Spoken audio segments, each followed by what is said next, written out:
Welcome. I am genuinely glad you are here. This is the Cine Flux. There are stories that entertain you and stories that stay with you. And every now and then, if you are lucky, there is a story that does something rarer than either of those things.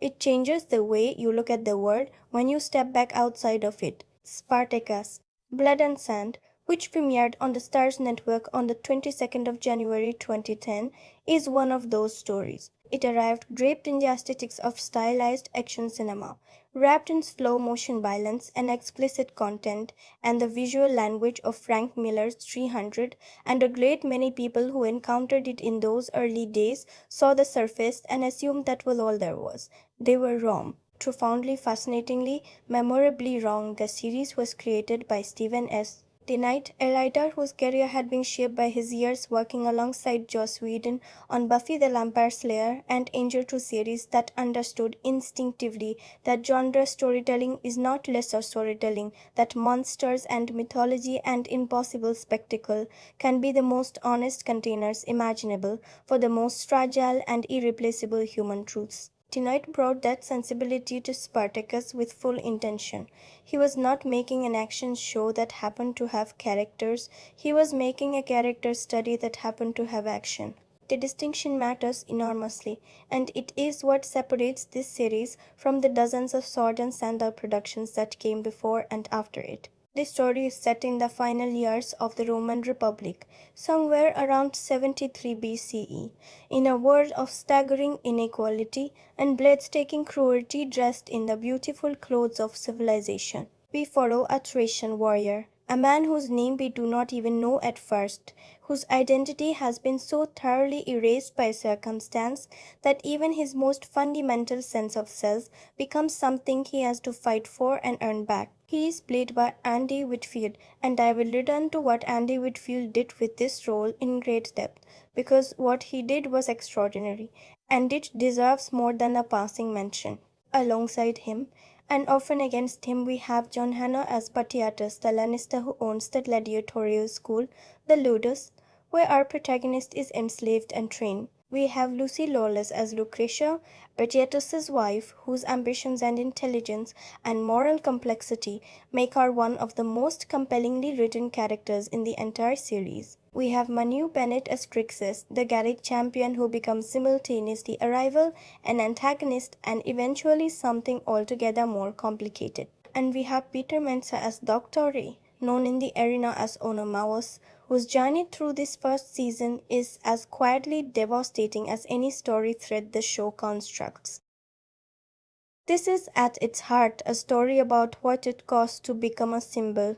It is about the terrible gap between who we are privately, our loves, our loyalties, our small daily griefs and quiet joys, and what the world decides to make of us publicly, the role it assigns us without our consent, the identity it strips from us and replaces with something it finds more useful. It is a story about slavery, yes, but it is also a story about marriage, about friendship, about the way power corrupts not in one sudden dramatic moment, but in the slow, almost imperceptible accumulation of small choices, each one a little worse than the last, each one slightly easier to justify than the one before it. It is a story about home, what that word means to someone who no longer has one, what it means to carry a home inside you when the physical reality of it has been taken, what it means to fight for a home you may never see again. The night was joined in his creative work by a writer's room that included Brent Fletcher and Daniel Knopf and Miranda Kwok and others, and together they built a world of remarkable density and consistency. The series was filmed almost entirely in Auckland, New Zealand, at the Henderson Studio Complex, with a visual approach that combined elaborate physical set construction with digital backgrounds, a technique that gave the series its distinctive heightened, almost painterly quality. The production was led by visual effects supervisor Stephen Lebbett and shot by cinematographers including Aaron Morton, and the resulting aesthetic is something that cinema had not quite seen in this form before. Ancient Rome as a place of terrible beauty, where every surface gleams and every shadow carries threat, where the gap between luxury and suffering is measured in a single courtyard wall. The series ran across 13 episodes in its first season, and each episode is approximately 50 minutes to an hour in length, which means that when you take Blood and Sand as a whole, as I think you must, because it tells one complete and deeply considered story, you are looking at something close to 12 to 13 hours of cinematic storytelling. That's not a television show in the way we usually mean that term. That is a film, a long, ambitious, formally adventurous, emotionally demanding film that rewards patience and attention in ways that shorter works simply cannot afford. And that is how I want to approach it here, not as a series to be summarized, but as a work of art to be felt. Now, before I go any further, I want to say something clearly, because I think it matters. This series is not for everyone. It is explicit. It is violent in ways that are at times visceral to the point of being genuinely uncomfortable. It uses that explicitness and that violence deliberately as part of its argument, and I believe that argument is coherent and meaningful, but the content itself is real and it is heavy, and you should know what you are walking into. If that is not the kind of experience you are looking for, there is no shame in that. But if you are willing to move through the discomfort and look at what is underneath it, what you will find is something that justifies every moment of the journey. So, let me tell you about the first time I sat with this. I came to Spartacus Blood and Sand with a set of expectations, and I want to be honest about what those expectations were, because I think they were the same expectations that many people brought to this series, and I think the way those expectations were dismantled is itself part of what makes the experience remarkable. I expected spectacle. I expected the kind of stylized, aesthetically aggressive, narratively shallow entertainment that the trailers and marketing materials seem to promise. Something in the tradition of Gladiator crossed with 300, a story that understood combat as performance and character as excuse for that performance.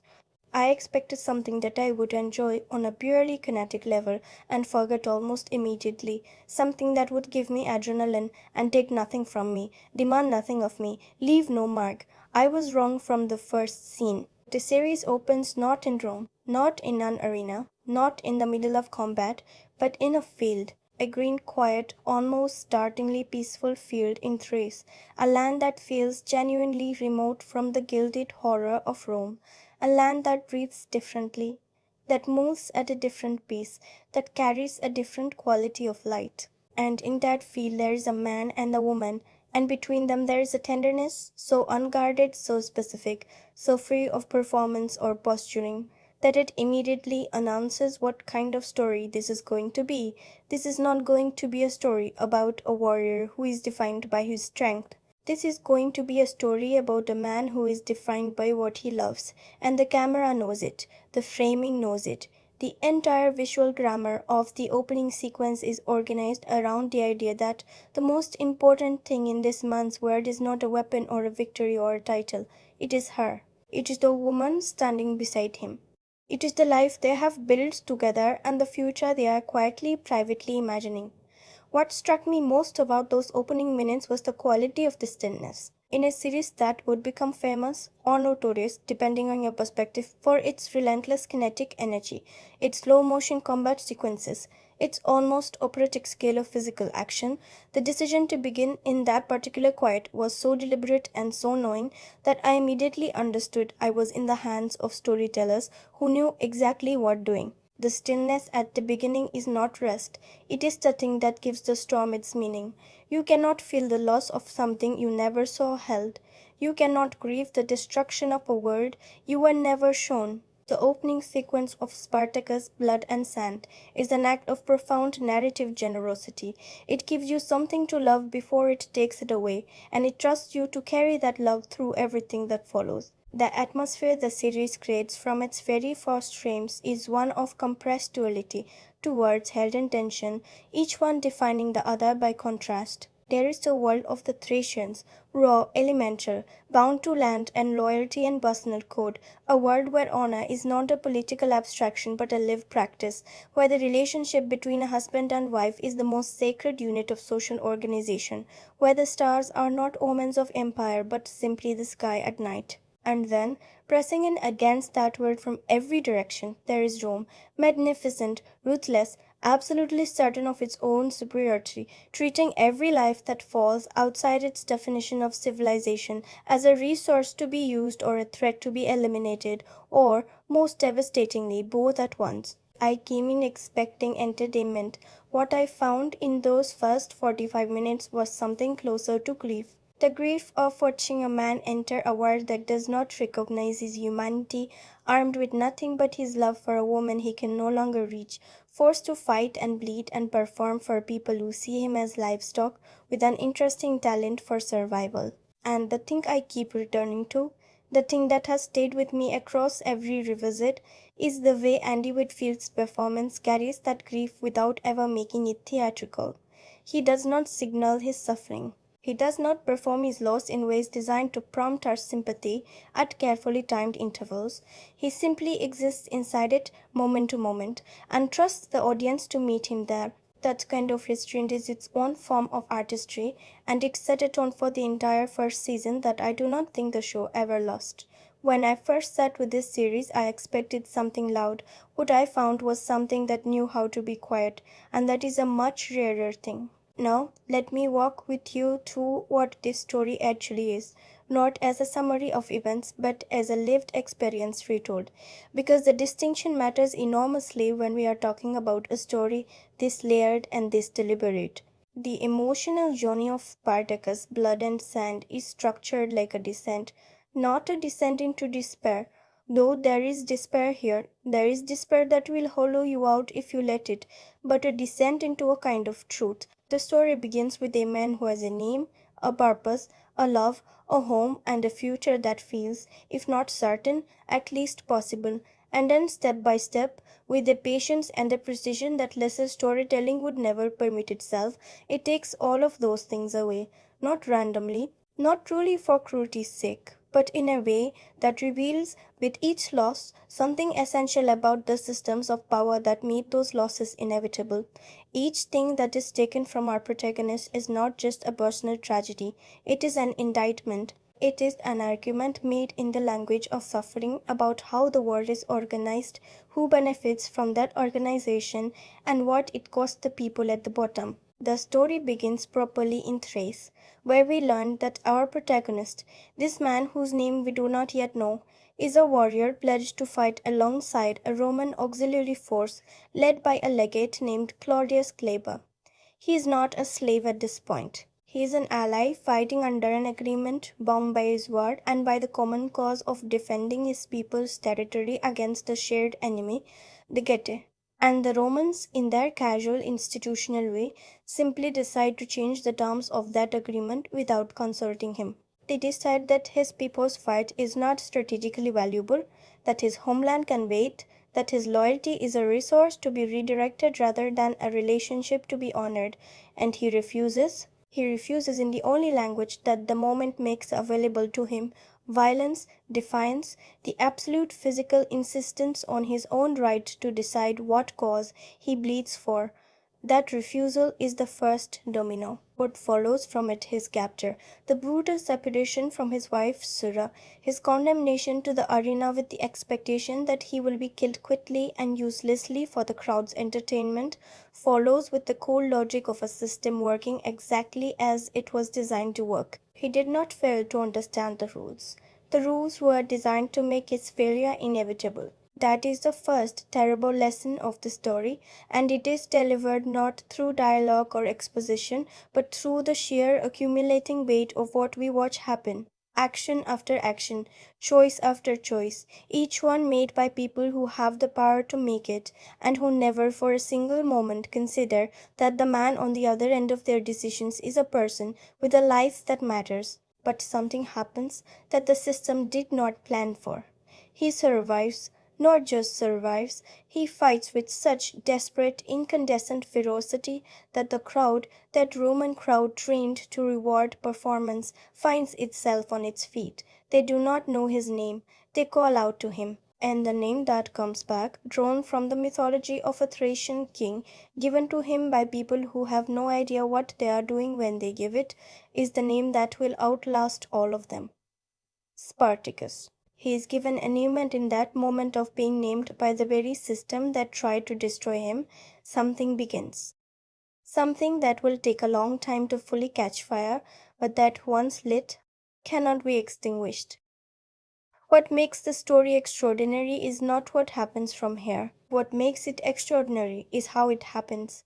The pacing of Spartacus' Blood and Sand is one of the most deliberate and courageous artistic choices the series makes. It is not a fast story. Not in the sense that I mean. Yes, there is action constantly. Yes, there is spectacle and combat and the kinetic energy that the show became famous for. But underneath all of that, moving at a different frequency, asking you to pay attention at a different register, is a story that takes its time. A story that insists on the interior lives of its characters. A story that slows down again and again to show you two people in a room talking, not about strategy, not about plot mechanics, but about fear and longing and a terrible private arithmetic or survival. The domestic world of the Ludus, the gladiatorial school owned by Batiatus and presided over in daily practice by his wife Lucretia, is as carefully constructed as the arena sequences, and in some ways considerably more interesting.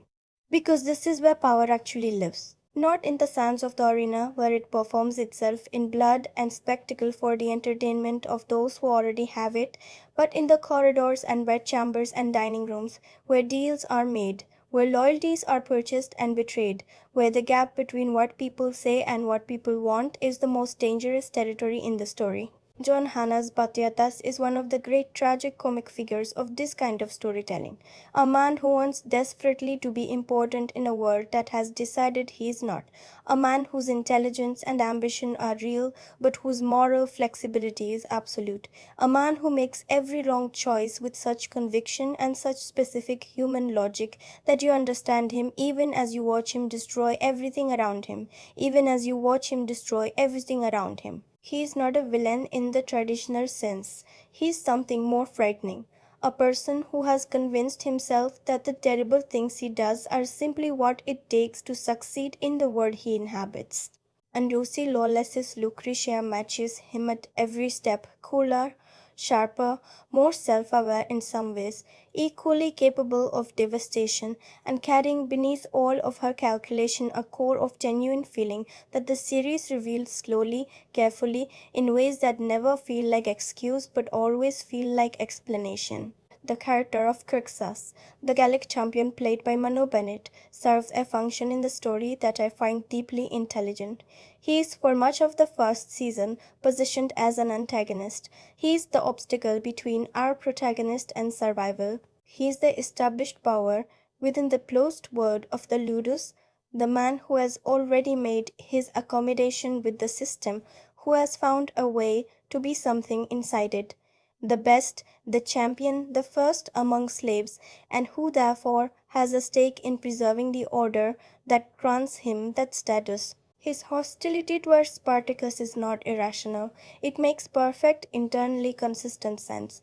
He has paid for his position in ways that are not fully visible at first, and the arrival of a man who refuses to play by the same rules is a direct threat to the only identity he has left. The arc that Mano Bennett carries across this season, from antagonist to something altogether more complicated, more sympathetic, more heartbreaking, is one of the finest character journeys in the series, and it is built through accumulation, through detail, through the patient laying of emotional groundwork across many episodes before the payoff is earned. Dr. Owonomeus, played by Peter Mensah, is the moral spine of the Ludus and perhaps of the entire story in its first season. He is a man who has chosen honor within a dishonorable system, who has decided that the only thing he can control is his own conduct, who teaches not just technique but something closer to a philosophy of self-mastery. His relationship with the men he trains is genuinely complex. He demands from them what the system will demand of them. And he does not pretend that the system is just, but he also does not pretend that performing poorly within it is a form of resistance. His gradual confrontation with the limits of that philosophy, with the moment when self mastery is no longer enough and something else must be chosen, is handled with the kind of quiet dignity that Peter Mansa brings to every scene he occupies. And at the center of all of it is the story of Spartacus and Sura. The love between these two characters is the emotional engine of the entire first season, and the series takes everything on whether you believe in it, whether you feel it as real rather than functional, whether it lands in you as a genuine connection rather than a narrative device. I believe it completely. I believe it because of the specific unhealthy way the series establishes it in those early episodes, not through grand titillations or cinematic romance gestures, but through the way they speak to each other in the night, through the way he carries the memory of her into every fight, through the way her absence is not just a plot motivation, but an ongoing wound that colors every single scene he's in. The love story in Spartacus, Blood and Sand, is not decoration. It is the argument. It is why any of this matters. The pacing of the story is an artistic choice, and here is why it matters. This is not a story about a warrior becoming more powerful. That is the surface reading. At its core, this is a story about a person trying to remain a person inside a system, specifically designed to make personhood impossible. This Jonas, the insistence on interior life, on grief, on memory, on the ordinary human moments of connection is the form of the argument. If this story moved at the pace of a pure action narrative, if it traded those quiet interior scenes for more spectacular set pieces, it would be making the same mistake that the Roman crowd makes about the gladiator. It would be seeing only the performance, only the body, only the thing that is useful and entertaining, and missing entirely the human being underneath. The pacing is not a flaw, the pacing is the point. What the story builds across its 13 episodes, carefully without rushing, trusting its audience to follow it into territory that is sometimes uncomfortable and always demanding, is a portrait of a man being remade against his will. Every loss refines him, every betrayal clarifies something, every fight in the arena, no matter how spectacular in its physical execution, is actually an interior event, a moment in which the man we are following decides again what he is willing to do to survive and what survival is actually worth. The question the series is always asking, underneath every blade and every drop of blood and every calculated political maneuver in the corridors of the Ludus, is the same question. At what point does survival stop being the same thing as living?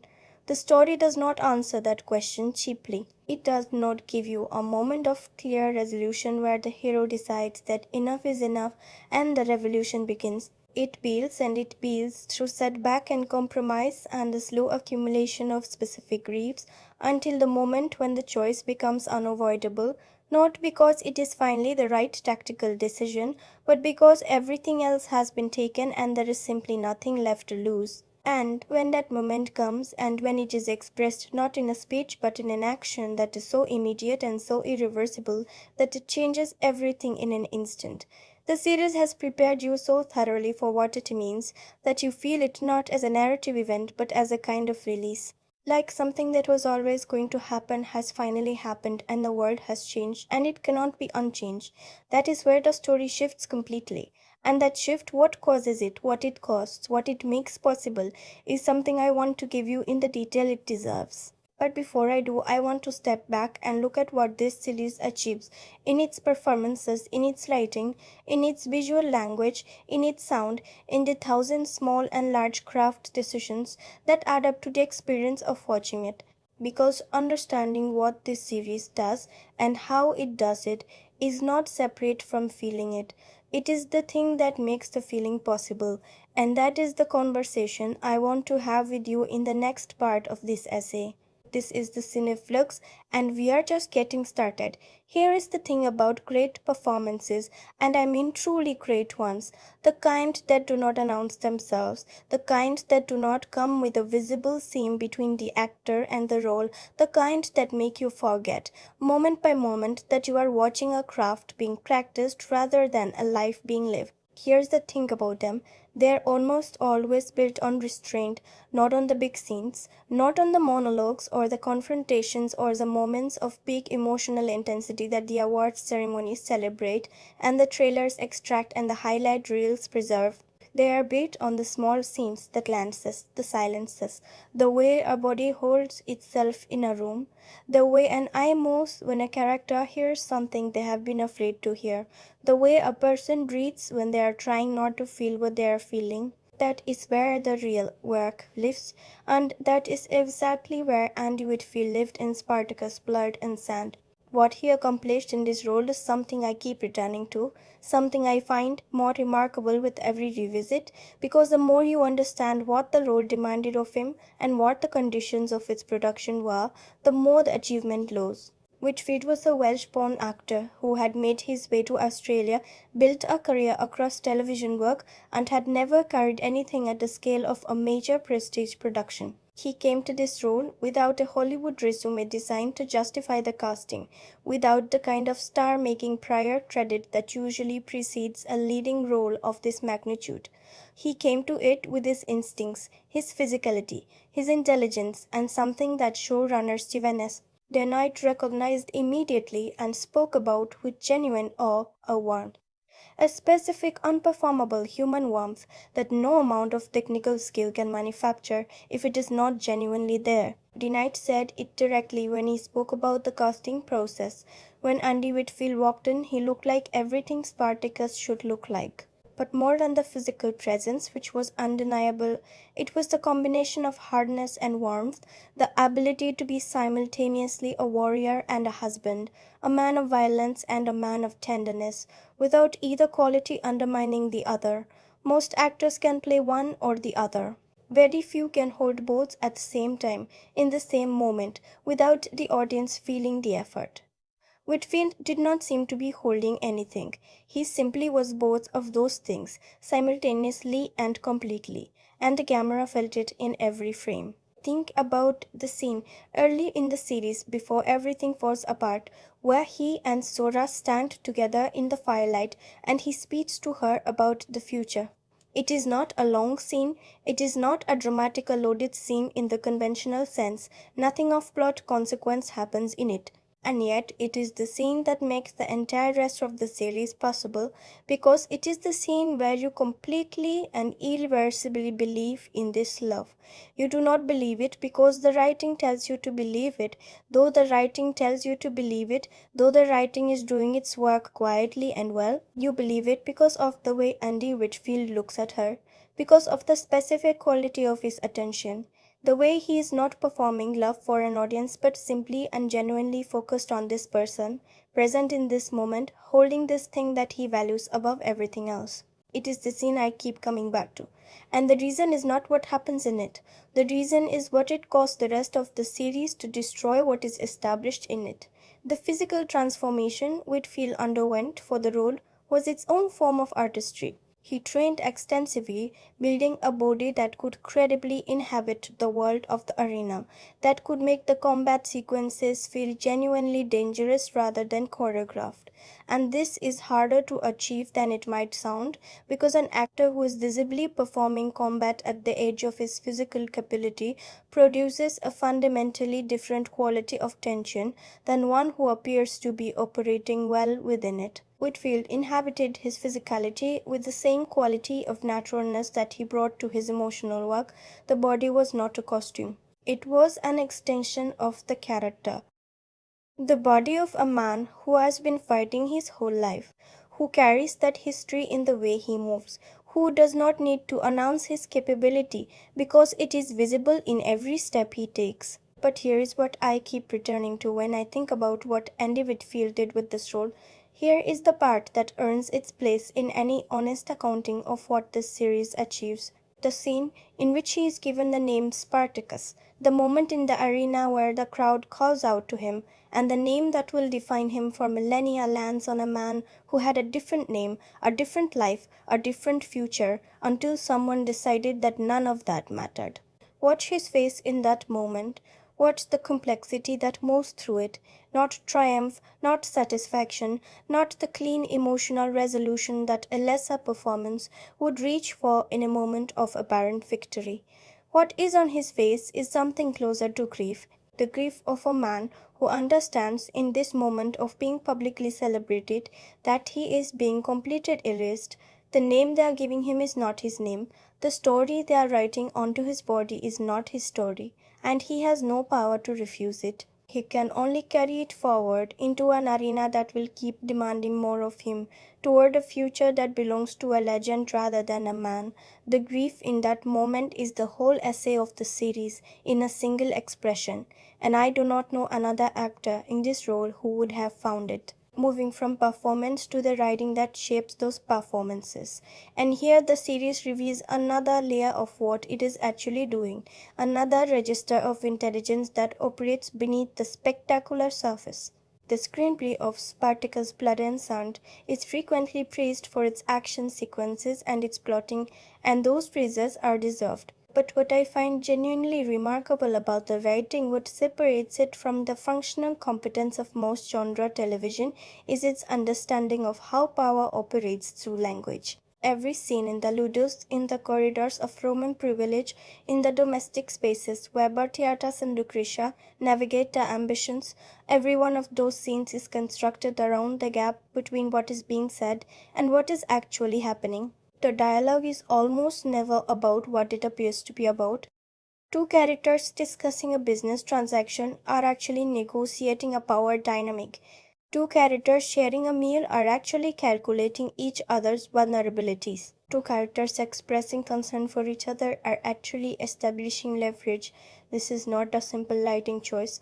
It is a structural argument about how hierarchical systems of power actually function, not through overt violence and explicit command, though those tools are always present and always available, but through the constant management of appearances, through the performance of relationships that are actually transactions, through the deployment of language as a weapon, so refined and so precisely laid until the wound is already open. John Hanna's Vitiatus speaks in a way that is simultaneously elevated and crude, the formal rhetoric of Roman civic pretension layered over the blunt, transactional crudeness of a man who has learned that the rules apply to everyone except the person with the most power in the room. Every speech he gives is a masterclass in motivated language.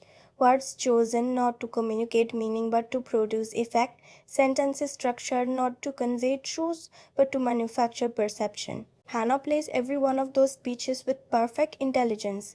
You can see the calculation behind the performance, and you can simultaneously see the genuine human need that motivates the calculation. And the gap between those two things is where Batiatas lives and breathes and eventually destroys himself. The scene I return to most often in terms of writing, the scene that I think most clearly demonstrates the intelligence of the screenplay, is one that I will not name specifically here because it belongs in the spoiler section of this essay. But I will say this, there is a scene roughly midway through the series in which two characters who have been orbiting each other in a relationship of mutual use and mutual hostility finally have an honest conversation. And the honesty is devastating precisely because it comes so unexpectedly in a world where honesty is almost never the currency in use. The writing in that sense strips away every layer of performance and social negotiation and naked ambition and lets two human beings simply speak to each other, simply acknowledge what they see, simply exist for a moment outside the system that has made them what they are. It is the most quietly radical scene in the series, and it is radical not because of what is said, but because of the context in which it is said. Because honesty in this world is itself a form of rebellion. The lines that stay with me are not the speeches, they are the small ones. They are the lines delivered quietly between characters who are trying not to show how much they feel, in moments that the series allows to breathe rather than rushing through in service of plot momentum. I would not trade this life, someone says in a context where that statement is almost impossibly complicated, and the complexity lands precisely because the writing has done the work of establishing everything that is at stake in those 6 words before they are spoken.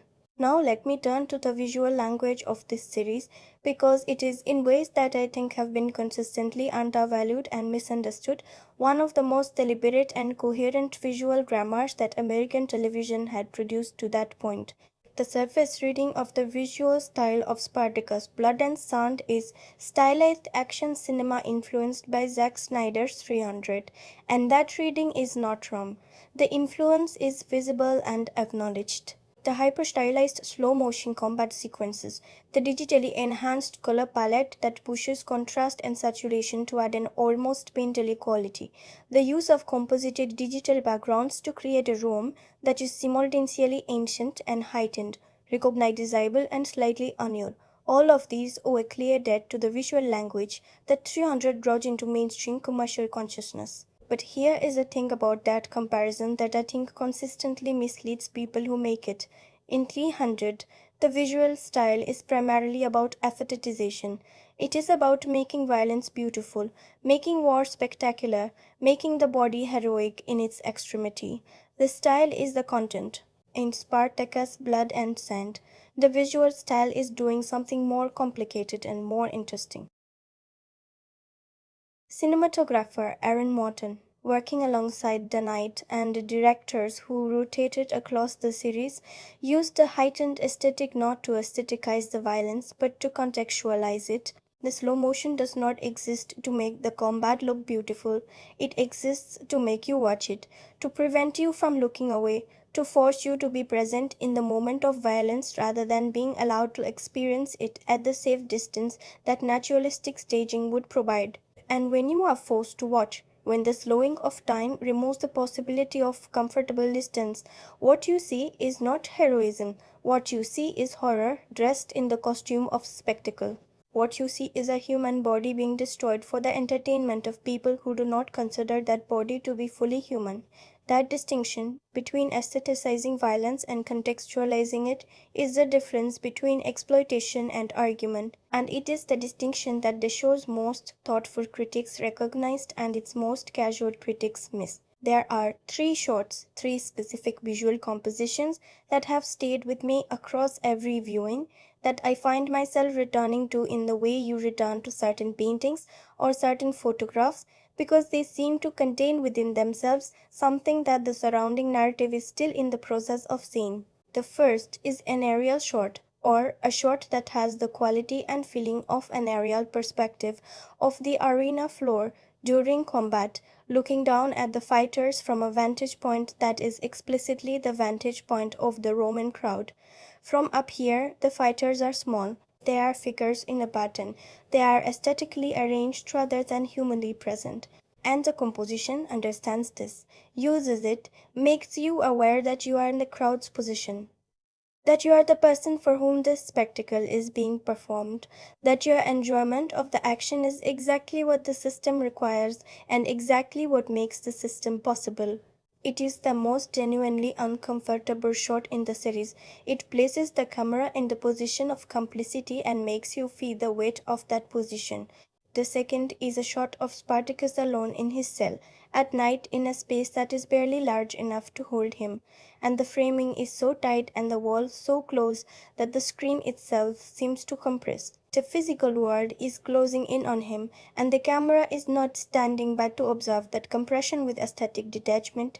It is inside it with him, subject to the same spatial pressure, unable to find a vantage point that offers relief or perspective or the comfort of distance. It is a formal decision that communicates something that no dialogue could communicate with the same directness, the psychological reality of what it means to be owned, to live in a space that someone else defines, to exist in a body that someone else controls. The third is a shot that appears early in the series, during one of the first training sequences, in which the digital sun of the simulated Capuan sky hangs in the background of a composition that includes both a gladiator in brutal combat and, visible through a colonnade in the middle distance, the domestic world of the ludus, Lucretia at her table, servants moving through their routines, the ordinary civilized life that the arena serves and sustains. The two worlds, the arena and the domestic space, exist simultaneously in a single frame,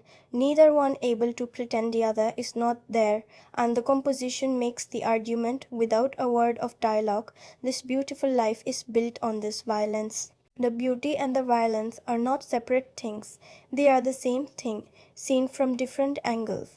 Aaron Morton's work across this series deserves far more specific critical attention than it has typically received. The tendency to categorize a visual style as simply 300 influenced has meant that the intelligence of its specific applications, the ways in which conventional action cinematography is being bent and pressurized to carry meanings that conventional action cinematography does not usually attempt, has been largely overlooked. The framing is never neutral. The angle is never accidental. The light is always doing something beyond illumination. That is the work of a cinematographer who understands that a camera is not simply a recording device but a point of view, an ethical position taken by the work toward the world it is showing you, and who executes that understanding with real technical precision and genuine artistic purpose. Let me speak now about the score, because Joseph Rodriguez's music for Spartacus, Blood and Sand is one of the most interesting and least discussed elements of the series, and it deserves a proper reckoning. Lau Duca came to this project through the producing team of Rob Tappert and Sam Raimi, a collaboration that stretched back decades to The Evil Dead in 1981 and had continued through Hercules, The Legendary Journeys, and Xena, Warrior Princess, and dozens of other projects that explored the territory between genre spectacle and genuine emotional depth. By the time he arrived at Spartacus, Lo Duca was a composer with a specific and highly developed sensibility. He understood how to write music that could hold tremendous violence without celebrating it, that could accompany the most extreme physical and emotional content without tipping into either numbness or gratuitous excess. He understood the moral dimension of music, the way a score can either enable a story's worst instincts or hold it accountable to its best ones. What Elo Duca does with the score of Blood and Sand is not what you might expect from the visual language of the series, where the images lean toward maximalism, toward saturation, toward intensity, toward the spectacular. The score frequently moves in the opposite direction.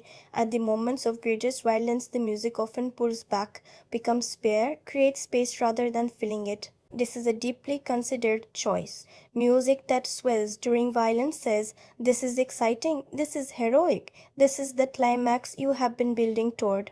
Music that retreats during violence says, "Something is happening here that does not belong in the frame of spectacle. Something is happening here that the language of entertainment does not fully contain." The retreating score in the combat sequences creates a quality of unease that the images alone, however stylized and intense, could not produce.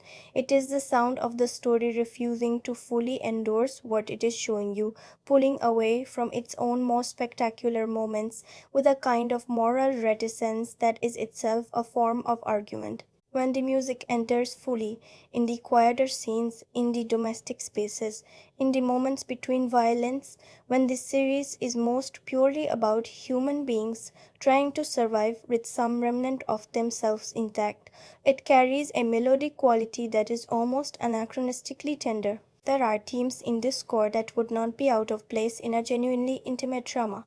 Themes that carry loss and longing and the specific grief of people separated from everything they love. And the juxtaposition of that tenderness with the spectacle that surrounds it is one of the most effective emotional strategies in the series.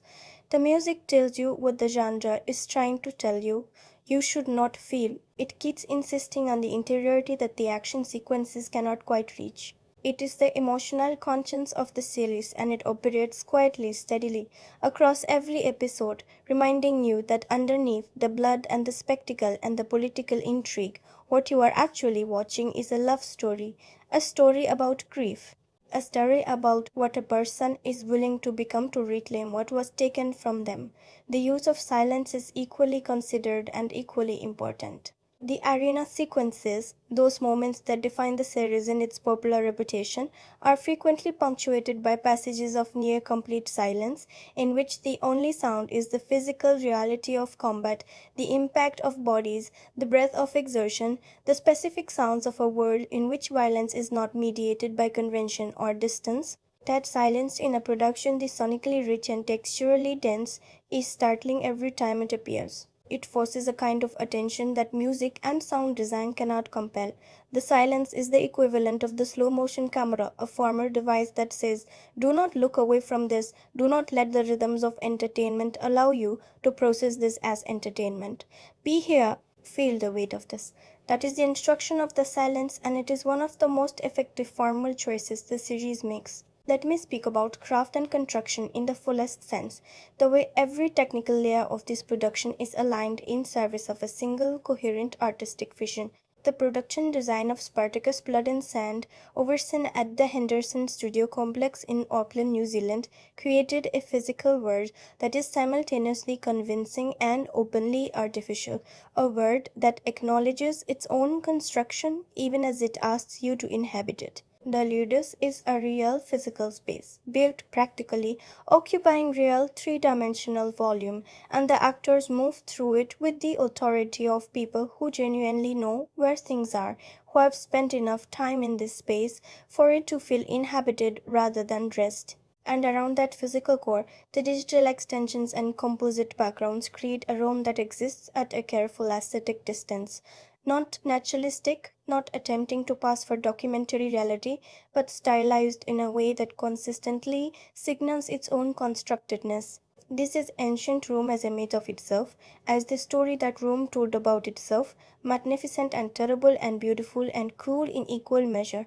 The production design understands that the series is not making a historical document, it is making a moral argument dressed in the costume of history, and the visual world it builds reflects that understanding. The costume design, which received insufficient critical attention for the ambition and intelligence of its choices, constructs a world in which clothing is always a form of power. The elaborate, layered dress of the Roman elite is explicitly a performance of status, an architecture of social position made visible and wearable.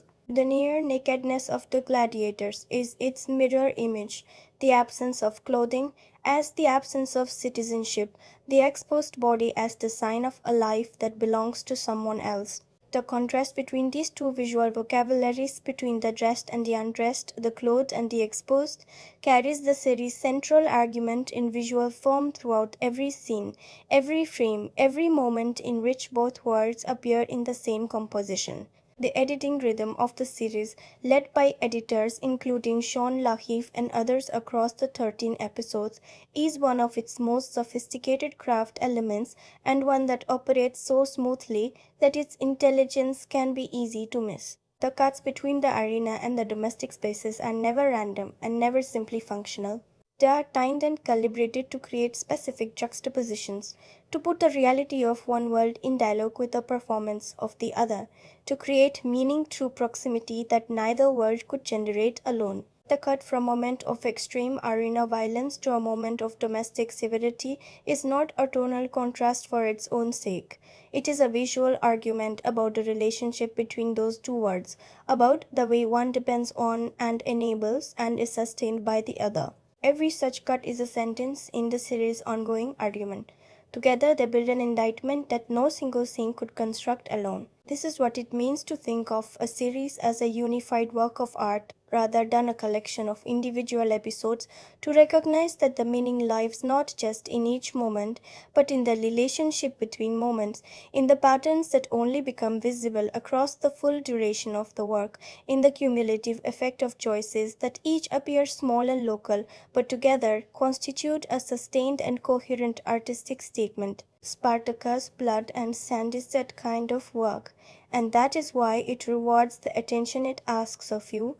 But I promised you honesty, and honesty requires me to say that this series is not without its flaws, some of which are significant enough to genuinely affect the experience of watching it, and which deserve the same careful attention as its achievements.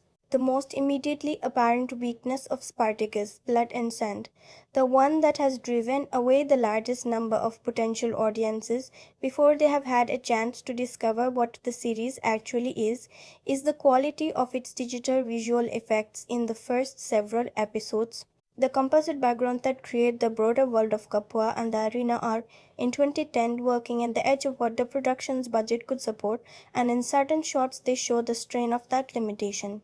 The green screen work lacks the seamless integration that later seasons of the series, with improved budgets and techniques, would achieve. There are moments, particularly in the wide shots of the arena during the early combat sequences, where the digital world and the practical world do not fully cohere, where the lighting quality of the composited elements does not quite match the lighting of the actors in the foreground, where the boundary between the constructed and the real is visible in a way that pulls attention away from the story and toward the seam in the construction. This is, I want to be clear, not a catastrophic flaw. It is a limitation of resources rather than a failure of vision, and the series overcomes it through the consistent quality of everything happening in the practical space.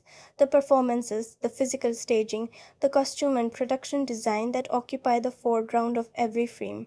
But it is real, and it is worth naming because for viewers who came to this series from a tradition of big budget theatrical cinema where digital effects have been seamlessly invisible for decades, those early visual seams can create an initial impression of cheapness or incompleteness that may make it harder to access the seriousness of what the story is attempting. The second genuine weakness of the first season is in the pacing of its middle section, roughly episodes 4 to 7, where the narrative occasionally stalls in ways that feel less like deliberate restraint and more like structural uncertainty. There are several episodes in this stretch where the forward momentum of the main story slows to a degree that the interior character work is not quite rich enough to fully compensate for. The episodes are not bad.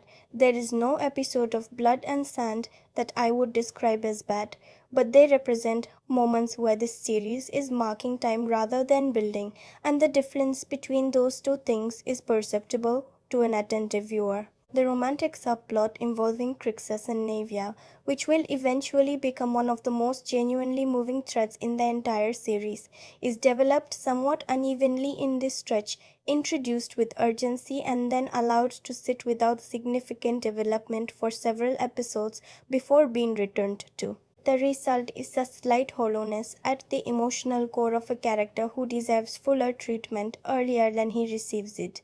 The third weakness is one that is, I think, the most philosophically interesting of the three. The series sometimes leans on the spectacle of its own violence in ways that momentarily work against the moral argument it is otherwise making so carefully and so intelligently. There are combat sequences, particularly in the middle episodes, before the series has fully found the tonal confidence that it possesses by the latter third of the season, where the editing and the music and the staging seem to be genuinely inviting you to enjoy the combat as entertainment, to receive it as the crowd in the arena receives it, without the critical distance that the series' best moments so effectively maintain. These are not prolonged failures. They do not last long enough to fundamentally compromise the integrity of the work, but they represent moments in which the show is working slightly against itself, where the genre it inhabits temporarily wins its argument with the art it is trying to make. And the reason it matters is not that violence is inherently problematic in storytelling, but that in a series whose central argument is about the moral cost of treating violence as entertainment, any moment in which the series itself treats violence as entertainment requires us to do intellectual work that the series should be doing for us. These are not wounds that destroy the experience. They are textures, imperfections in a work of real ambition and real achievement. And the reason I name them clearly is that I think the series is strong enough and serious enough to survive honest scrutiny, and that honest scrutiny is in fact the most respectful response we can have to a work that is trying to say something real about something real. To pretend the flaws do not exist would be to engage with the series in exactly the way that the Roman crowd engages with the arena, as pure spectacle, comfortable entertainment, something to consume rather than something to feel. And the series deserves better than that. Now I want to take you behind the construction, into the choices made before the camera rolled, the conditions under which this story was brought into being, the 5 extraordinary facts about this production that reshape the way I see specific moments in the story, and that I think belong in any full and honest account of what Spartacus Blood and Sand actually is. The first thing to understand about the making of this series is that it should not have happened the way it did. The story of how Spartacus Blood and Sand came to exist on Stars, a premium cable network that in 2009 was still in the early stages of defining itself as a home for original romantic content, is the story of a gamble taken by people who believed in the material in a landscape that had not yet proven the audience existed for it. Stars had tested the waters of original programming with smaller projects, but the scale and ambition of what Stephen S. The Knight was proposing, an explicit, violent, thematically serious historical epic film in New Zealand with a largely unknown cast, using visual techniques drawn from theatrical feature filmmaking rather than conventional television production, was a genuine leap into territory where the outcome could not be predicted. The fact that the network took that leap and committed to it fully is one of the reasons the series was able to achieve what it achieved.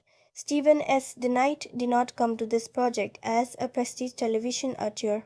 He came to it as a writer who had spent years inside the Whedon machine, inside the writers' rooms of Buffy the Vampire Slayer and Angel, two series that had spent the better part of a decade proving that genre television could be serious television, that monsters could be metaphors, that the language of fantasy and horror and science fiction could carry philosophical weight without diminishing either the philosophy or the fantasy. What Denard brought from that experience was not a set of techniques, but a set of values, a belief that the audience deserved to be challenged, that character was the foundation upon which spectacle became meaningful rather than merely exciting, that the most important question a story could ask was not what happens next, but what does this cost the people it is happening to. Those values are visible in every episode of Blood and Sand, and they are what separated from the dozens of action-heavy productions that superficially resembled it. The second fact, the one that reshapes everything else about how you experience this first season,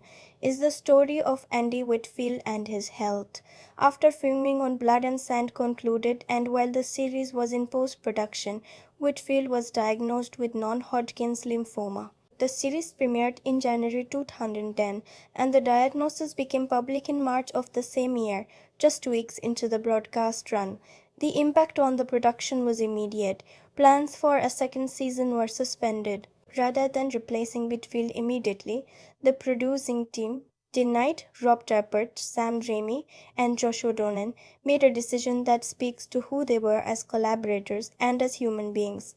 They created a six-episode prequel series, Spartacus of the Arena, set in the Ludus before the events of Blood and Sand, which could be filmed without the title character and which would serve both as a gift to the audience and as a bridge across the time Whitfield needed for treatment. Whitfield's motto during his illness, a phrase that has attached itself to the memory of this man with the tenacity of something genuinely true, was "Be here now." Three words that carry a philosophy of presence, of refusing to be consumed by fear of the future or grief for the past, of meeting each moment as fully and as honestly as the moment deserves. If you go back to his performance in Blood and Sand knowing those words, and now you cannot unknow them, you will find those three words everywhere in the way he plays Spartacus, the presence he brings to the role, the quality of his attention, the refusal to hold anything back, to save anything for later, to perform at a comfortable distance from the emotional truth of the scene. He is in every frame, here, completely and irreducibly here. And the understanding that he was carrying during the filming of the performance, a diagnosis that neither he nor the people around him yet fully understood, that knowledge gives every quiet scene, every moment of stillness, every glance between characters who do not know how much time they have, a dimension that the writing alone could never have produced. The third fascinating fact about this production is the casting of Lawless as Lucretia, and what that casting meant for the experience of the series. Lawless came to this role with an extraordinary specific history. She was, for an entire generation of genre television audiences, Cine. She had spent years as the warrior princess, as the defining female action hero of late 90s popular culture, and that image was so thoroughly attached to her public persona that casting her as Lucretia, a Roman aristocrat, a woman of calculation and manipulation and occasional cruelty, a character who is explicitly not a hero, was a choice that carried enormous risk. The audience's memory of Senna would be present in every scene. The gap between who they expected to see and who they were seeing could become a distraction, a barrier, a reason for the character not to fully land. What happened instead was something more interesting. Lawless used the gap rather than fighting it. The specific authority she had built across years of playing a physically dominant, morally unambiguous hero became a resource in the playing of a character who is none of those things, a character who cannot fight with her body and therefore fights with her mind, whose power is entirely social and cognitive and relational, who is always the most intelligent person in the room and almost always the least free. The echo of Xena in Lucretia is not an accident and not a liability. It is a kind of commentary, a suggestion that the qualities we celebrate as heroic in one context become the qualities we recognize as dangerous in another. That strength is always a relative term, and intelligence is always a double-edged instrument. Lawless plays Lucretia with absolute conviction and total specificity, and she makes the character genuinely terrifying not because she is cruel, but because she is comprehensible. You understand every choice she makes. And that understanding is what makes her so completely, so appropriately, so unforgettably devastating. The fourth fact I want to give you is about the language of the series. The specific, formally peculiar, completely deliberate decision to write the dialogue of Spartacus, blood and sand, in a style that is simultaneously archaic and anachronistic, that combines the formal syntactical structures of classical rhetoric with profanity so blunt and so contemporary that the juxtaposition is initially almost comic. Jupiter's Kirk is not a phrase that ancient Romans used. The word that begins many of the characters' most pointed observations would not have been in their vocabulary. And yet, the language of this series is among its most discussed and most debated elements. And the discussion is worth having because the language is doing something that deserves to be understood. The choice to write in this hybrid register, archaic in structure, contemporary in vocabulary, is a formal decision about the relationship between history and the present. Ancient Rome is not simply a backdrop or a setting in this series. It is an argument that the structures of power we are watching, the systems of inequality and exploitation, and the casual dehumanization of the convenient other are not safely ancient. They are ours, they are contemporary. They are operating right now in different costumes with different vocabulary, making exactly the same claims about who deserves to be free and who exists to serve the purposes of those who have already decided the answer. The anachronistic language is the series reaching across the centuries and refusing to let history serve as comfortable distance. It is saying, this is not a story about them. This is a story about us. The fifth fact belongs to the physical making of the world the series inhabits, and it is the fact that almost none of what you see in the broader landscapes and arena spaces of Spartacus, blood and sand, is physically real. The Henderson Studio Complex in Auckland provided the practical sets, the ludus, the domestic spaces, the immediate environment of the characters, and those sets were built with genuine physical detail and creative intelligence. But the world beyond those walls, the city of Capua, the arena in its full spectacle, the wider landscape of the Roman world, all of that was constructed digitally, composited around the practical elements in post-production, created by a team of visual effects artists who are working in 2010 at the edge of what television budgets could support. The result, as I mentioned earlier, is uneven. But the ambition of the undertaking, the decision to build an entire world from almost nothing, to create a Rome that had never existed in exactly this form, that was not quite historical and not quite fantastical, but something carefully positioned between those two poles, that ambition is itself a form of artistic declaration. This is what we believe the story deserves. This is how seriously we take this word. We will build it from the ground up with what we have, because the story demands it. And when you know that the world you are watching was built with such deliberate and resource constrained intentionality, when you know that behind the digital sun and the composited arena and the extended Capuan skyline, there is a team of people who cared enough to construct it with the full force of their creative intelligence, it changes the way those images land. The imperfections become part of the argument. The visible seams in the construction become a reminder that this world is a made thing, a chosen thing, a thing that someone decided to build because the story inside it was worth building around, and that is not a defect. That is exactly the kind of honesty that the best art is capable of.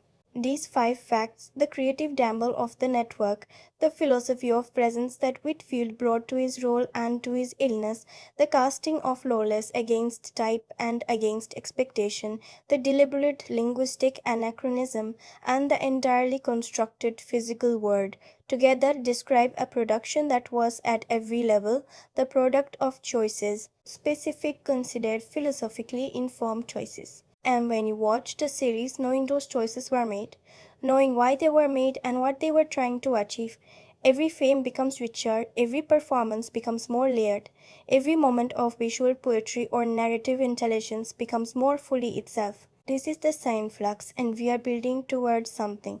The reception this series received, the conversation it entered, the place it occupies in the larger story of a franchise and a cultural moment. All of that is waiting for us in the next part of this essay.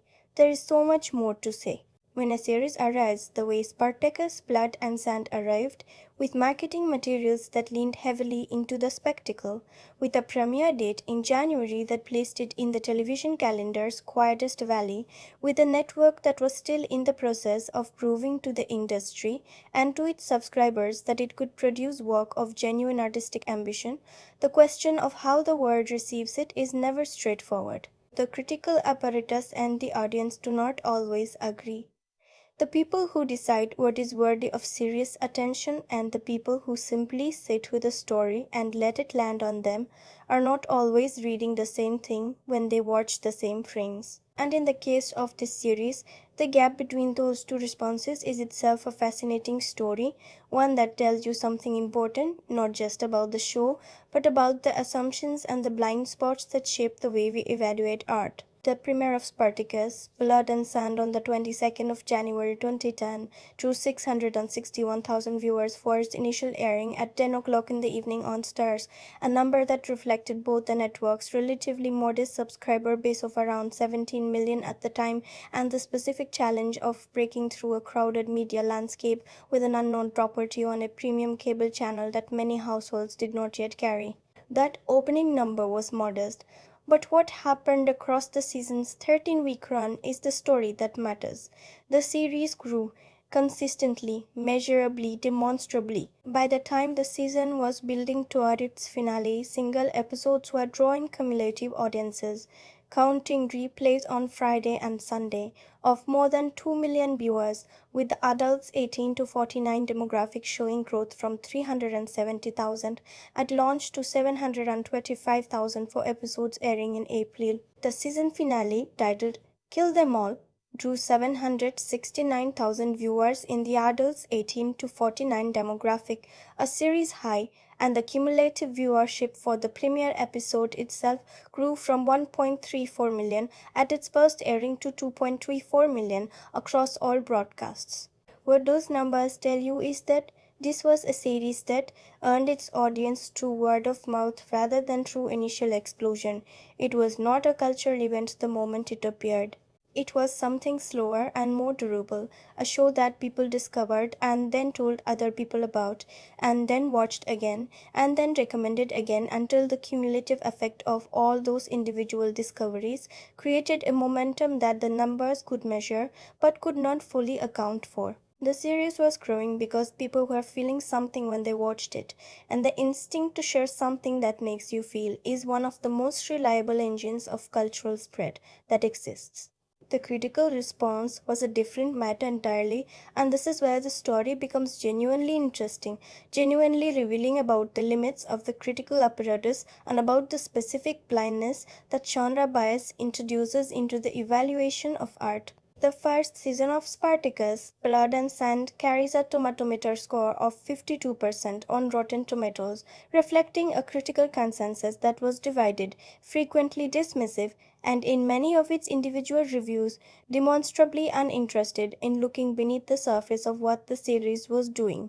The criticisms that appeared most often in those early reviews were criticisms of the explicit content, the stylized violence, the visual aesthetic that borrowed from 300, and the production quality of the digital effects.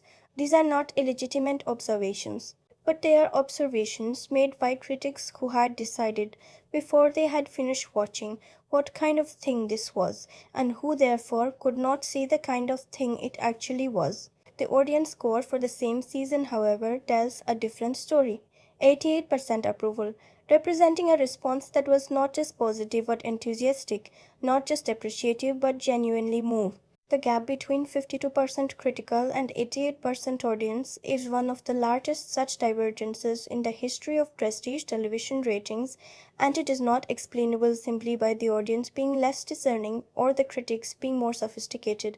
It is explainable by the fact that the audience was watching without the filter of genre prejudice, without the assumption that explicit content and stylized aesthetics are inherently incompatible with serious storytelling, without the need to position themselves in relation to what serious criticism was supposed to say about a show on Stars in 2010 that featured gladiators and graphic violence and the deliberate stylistic vocabulary of a Zack Snyder film. The critical reappraisal that followed, and it did follow, as it tends to follow when a work proves itself to be more than its initial reception was capable of seeing, was gradual but real.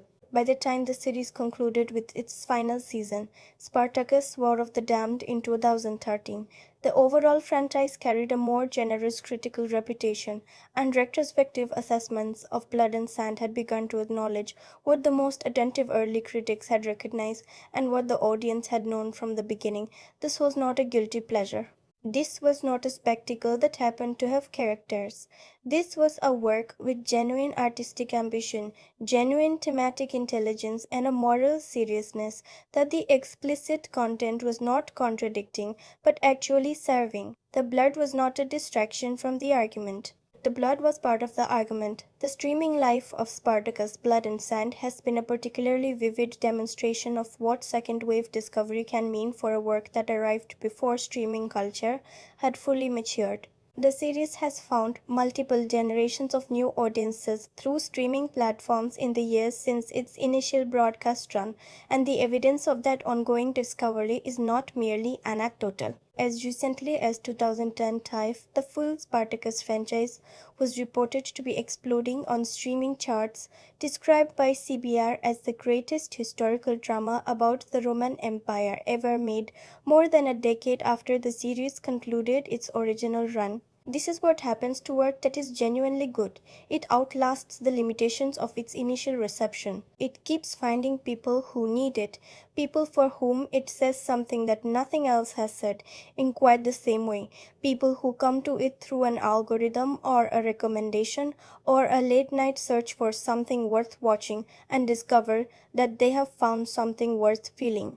The award conversation around Spartacus' Blood and Sand is notable primarily for what it reveals about the relationship between institutional recognition and actual artistic achievement, a relationship that is, in the case of this series, almost entirely inverse. The show received minimal recognition from the major American television awards bodies during its original run. The Emmy Awards, which in 2010 were still in the early stages of expanding their definitions of prestige television to include cable productions beyond HBO, did not find room for Blood and Sand in its nominations. The Golden Globes similarly passed. These omissions are worth naming, not as grievances but as data points, evidence of the way institutional taste lags behind actual quality, the way genre bias and network prestige shape the critical landscape in ways that have more to do with cultural politics than with artistic merit. what the series did receive, and what carries more weight precisely because it was harder to manufacture was the sustained passion of its audience. The fan community that formed around Spartacus during its broadcast run was one of the most devoted and analytically sophisticated fan cultures that American television had produced to that point. A community that engaged with the series not simply as entertainment but as text, that discussed its themes and its craft with the kind of close attention that academic criticism brings to canonical literature, that recognized in the show a seriousness that the mainstream critical apparatus had largely missed. That recognition, earned slowly and sustained across years, is the form of cultural validation that matters most to a work like this. It cannot be awarded, it can only be grown, and this series grew it steadily, genuinely, without performance or manufactured occasion. Now let me place this story in its larger context, because Spartacus Blood and Sand did not exist alone. It was the first chapter of a franchise, the beginning of a story that expanded across four distinct installments, each one building on and complicating what came before, each one adding something to the conversation that the first season started. Understanding where Blood and Sand stands in relation to the work that followed, it is essential to understanding what it achieved and what it means, because a beginning is always most fully understood in the light of what it made possible. The franchise structure of the Spartacus series is both unusual and, when you understand the circumstances that shaped it, deeply moving. The intended second season, which would have continued the story directly from the ending of Blood and Sand, was delayed by Andy Whitfield's diagnosis and replaced by the prequel miniseries Spartacus, Gods of the Arena, which aired in early 2011. Gods of the Arena tells the story of the Ludus before Spartacus arrived, the story of Canicus, a Gallic champion who preceded Crixus as the greatest gladiator in Batiadus' school, and of the complex of events and relationships and betrayals that established the world the first season inhabited. It is, in terms of pure craft, some of the most accomplished work in the entire franchise. Tighter, more focused, more consistently devastating than the first season, with performances from Dustin Clare, John Hannah, Lucy Lawless, and Peter Mensah that represent the absolute height of what this creative team was capable of. And it sits in permanent relationship with Blood and Sand in a way that makes each one richer for the existence of the other. Because when you have seen Gods of the Arena, you understand Batiatus and Lucretia and Doctor in Blood and Sand at a depth that the first season alone could not have provided. And when you have seen Blood and Sand, you understand the weight of everything in Gods of the Arena with a grief and a knowledge that the prequel alone cannot generate. When Andy Whitfield's health did not improve as hoped, and when it became clear that he would not be able to return to the role, the producing team faced a decision that had no comfortable answer. They made the only choice available to them. They recast.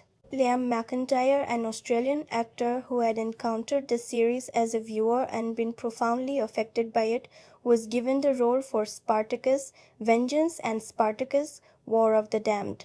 The transition between Whitfield and McIntyre is one of those moments in franchise storytelling that demands to be acknowledged rather than papered over, because the two actors are genuinely different. Different in physical quality, different in emotional register, different in the specific way they inhabit the character, and pretending otherwise would be a disservice to both of them and to the audience. McIntyre is a capable and committed actor who brings real intelligence and real physical presence to the role. The work he does in Vengeance and War of the Damned is consistently good and occasionally genuinely excellent.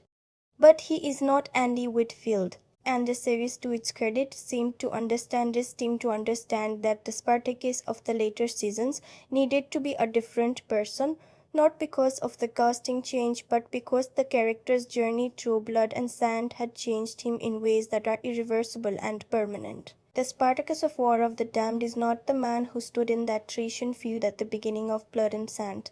He is the thing that man became after everything was taken from him. And the change in actors, however practically motivated, serves that narrative truth in ways that are almost too convenient to be accidental. Spartacus' Vengeance, the second full season, takes the story into territory that is larger in scale and more explicitly political than Blood and Sand, moving from the intimate world of the Ludus into the wider landscape of the rebellion, introducing the Roman general Gaius Claudius Glaber as the primary antagonist, and beginning to explore the ideological fractures within the rebel movement itself. It is a good season of television. It is also, in certain respects, the weakest chapter of the franchise, caught between the intimate character focus of Blood and Sand and the epic sweep of what War of the Damned would eventually achieve, not yet fully confident in how to balance those two demands.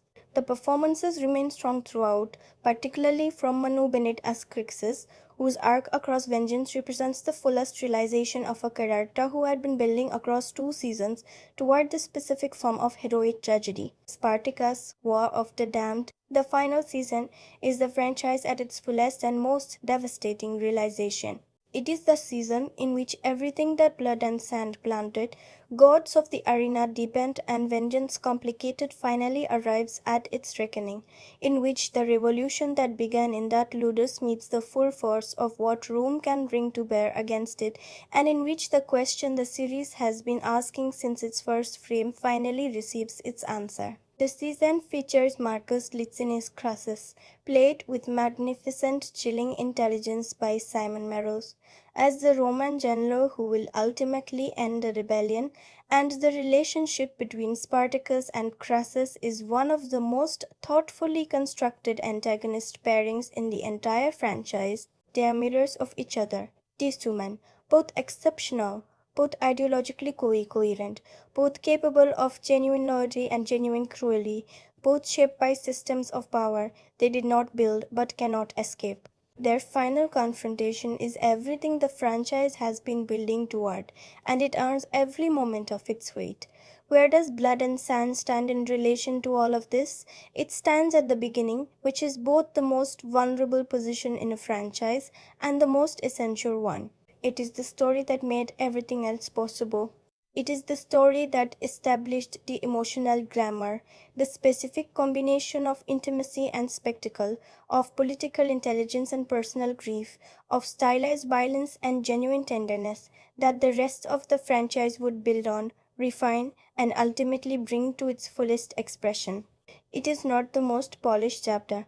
It is not the most consistently accomplished in terms of pure craft, but it is the most irreplaceable because it is the story that introduced you to the people whose fates you will carry across 4 seasons and dozens of hours of storytelling. It is the story that made you care, and a subsequent achievement in the franchise would have been possible without the specific, particular, quietly extraordinary work that Blood and Sand did in making you care. What Blood and Sand adds to the conversion of the larger franchise is the thing that all origin stories add at their best: the self before it became the symbol, the man before he became the legend, the personal wound that becomes the political movement, the private grief that becomes the public uprising.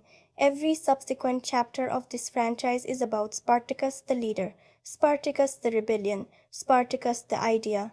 Only Blood and Sand is about Spartacus the husband, Spartacus the man who just wanted to go home. And the ache of that man, the memory of who he was before the world decided what he would become, is present in everything that follows, felt in every moment of the later seasons as the thing that was lost, the self that the revolution required him to sacrifice on the altar of something larger than himself. That ache is what Blood and Sand gave the franchise, and it cannot be recreated, it can only be carried forward. Now let me sit with what this story is actually saying. Not what it is about in the synopsis sense, not the themes as academic categories, not the ideas as intellectual propositions to be evaluated and arranged in order of importance. Let me sit with what this story feels like when you allow it to fully land. Because this is the conversation I find most important and most difficult to have, and it is the conversation that most film writing is least equipped to facilitate, the conversation about what a story does to you, what it leaves behind in the specific interior space where art meets private experience. Here is what I keep returning to when I think about the emotional core of Spartacus, Blood and Sand. The story is, at its deepest level, about the relationship between identity and freedom. Not freedom in the political sense, not freedom as a legal status or a social condition, not freedom as the absence of chains or the possession of rights, though the story engages deeply and intelligently with all of those dimensions. I mean freedom in the most fundamental human sense, the freedom to be the person you actually are, to organize your life around the things you actually love, to exist in the world as a subject rather than an object, as a center of experience rather than a resource for someone else's purposes. The system of slavery that the series depicts is not primarily a system of physical control, though it is that. It is a system of identity annihilation. Its deepest violence is not violence of the arena or the violence of punishment. Its deepest violence is the violence of erasure, the systematic removal of everything that makes a person specific, irreplaceable, uniquely and irreducibly themselves. The name taken away, the history denied, the relationship to loved ones severed, the future rendered unimaginable except as an extension of the master's purposes. What this system does at its most fundamental level is attempt to make a person into a function, to replace the complex, irreducible reality of a human life with the simplified, useful fiction of a role. And what Spartacus, in refusing to fully become that fiction, is doing is something more radical than rebellion.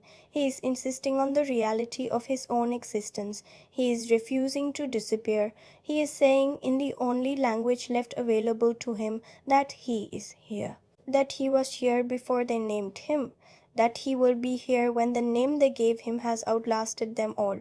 What this series, this long and patient and deeply considered work, understands about that insistence is something that I find genuinely rare in popular storytelling. It understands that the insistence on personhood in the face of a system designed to deny it is not simply heroic in the conventional narrative sense. It is also costly, profoundly, specifically, irreversibly costly. Every act of resistance in this story takes something from the person performing it. Every refusal to become what the system demands requires the sacrifice of something that was real and valued and irreplaceable. The revolution does not leave Spartacus more himself. It makes him less himself in certain ways, burns away the private man in the fire of the public cause, transforms the husband and a lover and a man who wanted to go home into the symbol that history requires. And the series is honest about that cost in a way that most stories about heroic rebellion are not. Because most stories about heroic rebellion need their heroes to be straightforwardly and unambiguously heroic. They need the revolution to be clean. They need the cause to be worth it in a simple and satisfying arithmetic. Spartacus' Blood and Sand does not need any of those things. It is willing to sit with the complexity, to hold the grief alongside the defiance, to ask whether the thing that survives the revolution is the same as the thing that began it, and to not fully answer that question, because the truest answer is not one that a narrative can neatly contain. The symbols and motifs that run through this series, recurring images and objects and patterns that carry meaning beneath the surface of the story, are among the most thoughtfully deployed in American television storytelling of its era. The brand that is placed on the bodies of gladiators, the physical marking of ownership, the inscription of property status directly onto human skin, recurs as a visual motif throughout the series with a persistence and a specificity that makes it impossible to read as merely incidental. Every time that mark appears in the frame, the series is making its argument again, quietly, in visual rather than verbal language. This is what it means to be owned. Not the abstract legal fact of it, not the political category of it, but the physical, specific, irreversible marking of one human being as the property of another. The brand is the system made visible, and the fact that it cannot be removed, that it stays on the skin regardless of everything that changes, is the series' most honest statement about what slavery does to a person. The body remembers, the mark stays, the fact of having been owned does not disappear when the ownership ends. It leaves something, it always leaves something. The arena itself is a symbol of extraordinary complexity, and the series is sophisticated enough to hold all of its dimensions simultaneously. It is most obviously a place of violence, a space where human beings are destroyed for entertainment, where the performance of death is the product being sold and the crowd is the consumer. But it is also, more interestingly, a mirror. The arena reflects back to the society that built it exactly what that society is, a society organized around hierarchy, around the consumption of other people's suffering, around the pretense that this consumption is noble and civilizing rather than degrading and dehumanizing. The crowd in the arena is not a separate moral category from the people in the comfortable domestic spaces of the series. It is the same people, the same values, the same fundamental organization of the world, simply stripped of the decorative language of civility and revealed in its essential form. What we are, the series keeps insisting, is what we are willing to watch without looking away. And then it positions the camera in the crowd seat and asks you to decide what that makes you. The recurring image of fire, present throughout the series in contexts both literal and metaphorical, carries the dual meaning that fire has always carried in human storytelling: destruction and transformation, the annihilation of what was and the possibility of what might emerge from the ash. The fire in this series is not primarily a symbol of hope, it is a symbol of cost, of the irreversibility of certain choices, of the way that becoming something requires the burning away of what you were before, and of the absolute impossibility of ever fully knowing in the moment of transformation whether what survives the fire is worth what the fire consumed. What this story understands about human experience. And here is where I want to speak as simply and as directly as possible, because this is the part of film writing that most easily becomes pretentious, that most easily becomes the performance of profundity rather than the honest encounter with it. What this story understands is something about the relationship between love and survival, about the way that loving someone, truly and specifically loving a person rather than an idea, is simultaneously the greatest source of human strength and the greatest vulnerability. You cannot be fully broken unless you have something to lose. And the thing that makes Spartacus, the thing that drives him from the arena and out of the ludus and into the story that history will remember, is not his strength, it is his loss. It is this specific, named, irreplaceable person whose absence creates a wound that the entire Roman world cannot fill, and whose memory becomes the fuel for everything that follows. That is what this story understands. And it is an understanding that feels not like a historical lesson but like a present truth, like something that speaks directly from this ancient world into the specific, personal, contemporary reality of whoever is watching it. Because the structures it describes are not gone, the systems of dehumanization, of ownership, of the casual erasure of inconvenient personhood, of the comfortable consumption of other people's suffering, these are not historical artifacts. They are present realities dressed in different costumes, speaking different languages, operating under different names.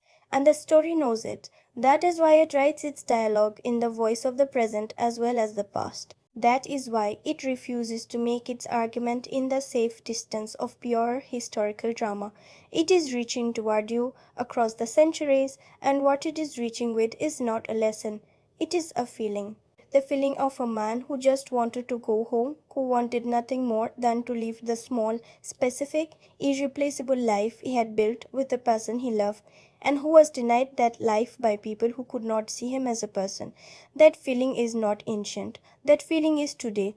Let me speak then about a conversation this story entered when it arrived in 2010, the cultural moment it landed in, the questions it asked of that moment, and the ways in which it felt both immediately of its time and in retrospect something that was ahead of the conversations that would become most urgent in the following decade.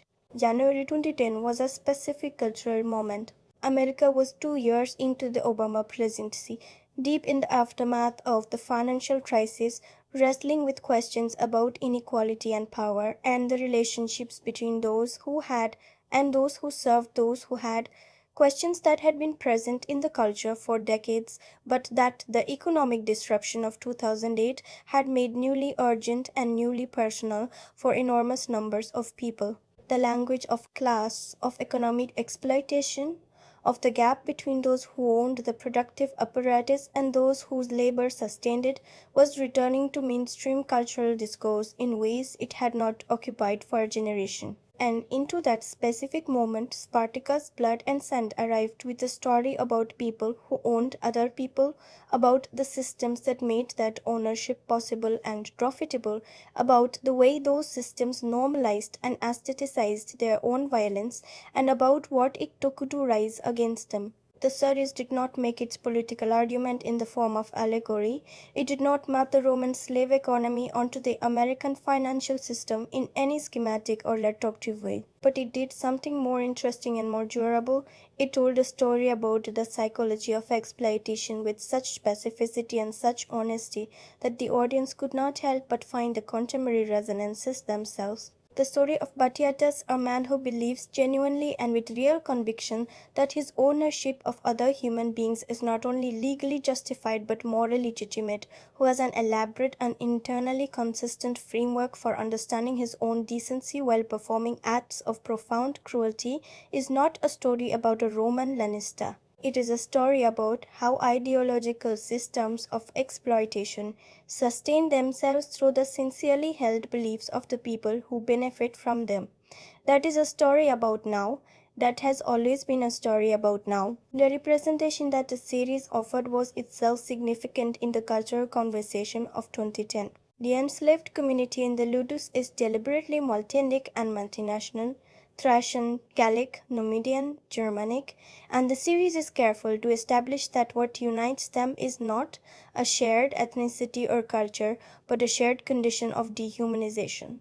The argument about the universality of the desire for freedom and dignity, about the way that shared oppression creates solidarity across every other form of difference, was an argument that the series was making consciously and consistently, and it was an argument that landed with particular force in a cultural moment that was beginning to develop the vocabulary for the conversations about racial and economic justice that would become defining public debates in the following decade. The influence of Spartacus, Blood and Sand on the television landscape that followed it is both direct and diffuse. Directly, it demonstrated that premium cable could sustain explicit, violent, thematically serious historical drama and build a genuine and growing audience for it, a demonstration that informed the commissioning decisions that produced Rome, The Borgias, Black Sails, and dozens of other productions in the years that followed. Diffusely, Ibsen's insistence on treating enslaved characters as full human beings with complex interior lives, rather than as backdrop for the stories of the powerful, was ahead of a broader cultural shift in how storytelling engaged with histories of exploitation and dehumanization. The series was not widely credited for that contribution at the time. But looking back at the trajectory of prestige television across the decade that followed, the influence is visible, operating in the work of people who watched this series and were changed by it in ways they may not always have explicitly acknowledged. Does it feel timeless or perfectly of its time? Here is my honest answer. It feels like both simultaneously. And the tension between those two qualities is part of what makes it so interesting to return to. It is perfectly of its time in its visual aesthetic. The 300 influenced style carries a period-specific signature, a specific early 2010s quality that places it immediately in its cultural moment. But the story it is telling, the argument it is making, the emotional territory it occupies, these belong to no single moment. They belong to the long human conversation about who deserves to be free, who gets to decide, and what it costs to insist on an answer that the powerful do not want to hear. That conversation did not begin in 2010. It has not ended. And as long as it continues, this story will have something to say to the people willing to sit with it.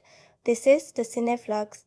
The deepest territory of this story is still ahead of us. The full spoilers, the personal reckoning, the final verdict, all of that is waiting. And when we arrive there, we will not hold anything back. From this moment, we go into full spoilers. If you have not yet seen this film, stop here, go experience it first, and come back. Some things deserve to be felt before they are understood. Still here. Good. Then let me give you the full truth of what this story does and what it costs, and what it leaves behind when it finally ends. The architecture of the season-long betrayal at the heart of Spartacus' Blood and Sand is one of the most precisely engineered emotional constructions in American television drama. To understand what a finale does, you have to understand what the series has been building toward from almost its very first scene. Not a revolution, not a military uprising, not the beginning of the historical Third Servile War that school textbook describe in a paragraph and then move past. What the series has been building toward is a reckoning, a personal, specific named reckoning between one man and the system that took everything from him. The pivot on which the entire season turns, the revelation that restructures everything you have watched before it and saturates every scene before it with a new, devastating meaning is the truth about Sora's death. Let me sit with this for a moment before I move forward, because the genius of this twist is not in its surprise, it is in its inevitability. When you reach the moment of revelation, you do not feel shocked in the way that cheap plot reversals shock you. You feel something closer to recognition. The sick, quiet recognition of something you almost knew, something the series had prepared you to feel without preparing you to consciously expect it. The setup is this: across the first several episodes, Batiatus negotiates a deal with Spartacus. The terms are simple and brutal and human in their simplicity. Spartacus will fight. He will win. He will earn gold for the house of Batiatus, and in return Batiatus will locate Sora, Spartacus's wife, sold into slavery when he was condemned, and bring her to Capua. It is an arrangement that is simultaneously an act of minimal decency and a master stroke of control, because Spartacus understands what he has understood from the first moment he saw Spartacus fight. This man is not controlled by fear or by force. He is controlled by love.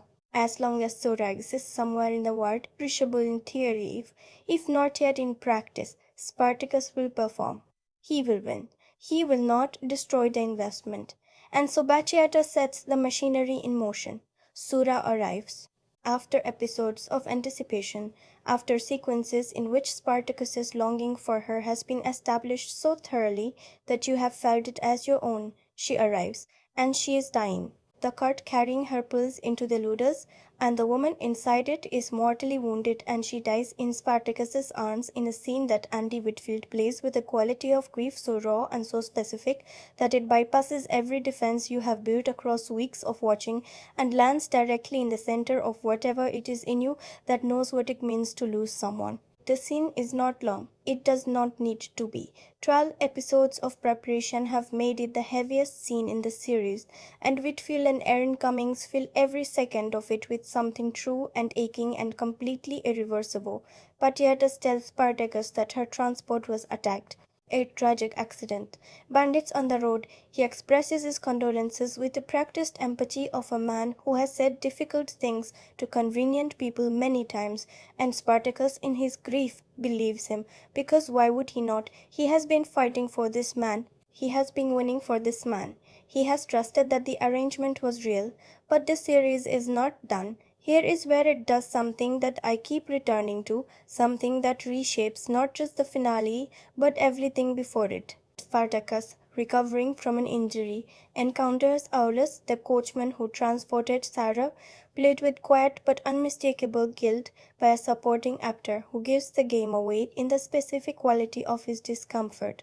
Long before the words come, the truth emerges not in a dramatic confrontation, but in the slow, reluctant unraveling of a man who cannot carry the weight of what he knows.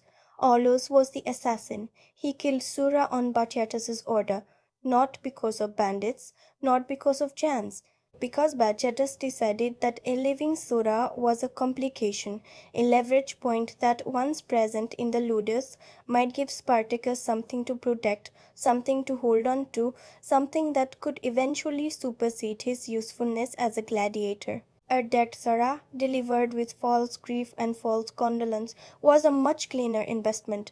She was killed not with cruelty but with calculation, and that is worse.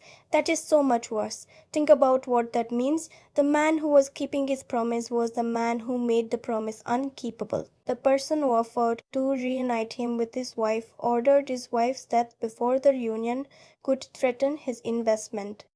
Every word of condolence Batiatus offered in the aftermath of Sora's death was spoken by the man who arranged that death, and Spartacus fought for him through all of it, performed for him, won for him, sustained the house that killed the only thing he was fighting for. When that knowledge lands on Spartacus, when the full truth of it settles into him, something irreversible happens, not just in his relationship to Batiatus, in his relationship to everything. The framework of private grief and private motivation that has driven him across the entire season. The idea that if he could simply reach Sora, if he could simply get back to the person he was before all of this, if he could find his way back to that green field in Thrace, that framework collapses entirely. There is no going back. There was never a going back. The life that was taken from him was taken completely. Not partially, not accidentally. It was taken by a man standing right next to him, offering him wine and asking him to win tomorrow's fight. And in that collapse, something new becomes possible, something that is not personal grief and is not private revenge, but is something much larger, much more dangerous, much less containable. The final episode, titled Kill Them All, which the series arrives at with perfect inevitability, is constructed as a kind of controlled detonation. Everything that has been compressed across 12 episodes, every pressure that has been building, every alliance and resentment and varied loyalty and quietly sustained hope, releases simultaneously in a sequence that is both chaotic and completely ordered, both explosive and deeply purposeful. Bacchatus has invited the Roman elite to the ludus for a celebration, his political ambitions reaching a kind of apex. The house that once struggled for legitimacy now hosting the powerful, the moment he has worked towards seemingly within reach. What happens instead is the beginning of a revolution. The gladiators, Spartacus, Trixus, and the brotherhood of the ludus, bound together not by ideology but by the specific shared weight of what has been done to each of them, move through the villa with the terrible efficiency of people who have been forced to become very good at violence and who are now applying that skill to the people who made them good at it. The sequence is not a celebration of violence, it is a reckoning expressed through violence. Each death a sentence in an argument that has been building since the first frame of the series. The soldiers fall, the Roman guests fall, the comfortable world of the Ludus, with its painted walls and its gilded pretensions and its careful management of human beings as commodities, is dismantled by the people it was built on. Crixus's moment in this sequence is among the most purely cathartic in the series. The man who was the established order of the Ludus, the champion who had accommodated himself to the system, the gladiator who had the most to lose and therefore the most reason not to fight, shouting the words that give the episode its title. Kill them all. It is not a tactical command. It is a liberation, the permission that Trixis has been waiting to give himself, the moment when the identity he has built within the system is finally, irreversibly released in favor of the identity the system tried to take from him. Manu Bennett plays that moment with every ounce of physical and emotional force he possesses, and it lands with the weight of everything the series has invested in this character across 13 episodes. The confrontation between Spartacus and Batiatus is the emotional center of the finale, and it is handled with a restraint and a precision that I find genuinely remarkable given everything surrounding it. Batiatus is cornered in his own ludus, surrounded by the people he owned, the system he built dismantled around him. John Hannah plays these final moments without flinching from the complexity that the series has spent 13 episodes constructing.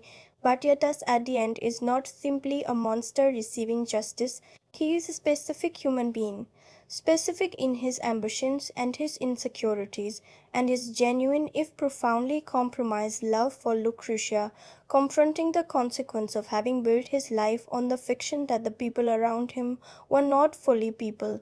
He does not repent. He does not suddenly understand what he did wrong.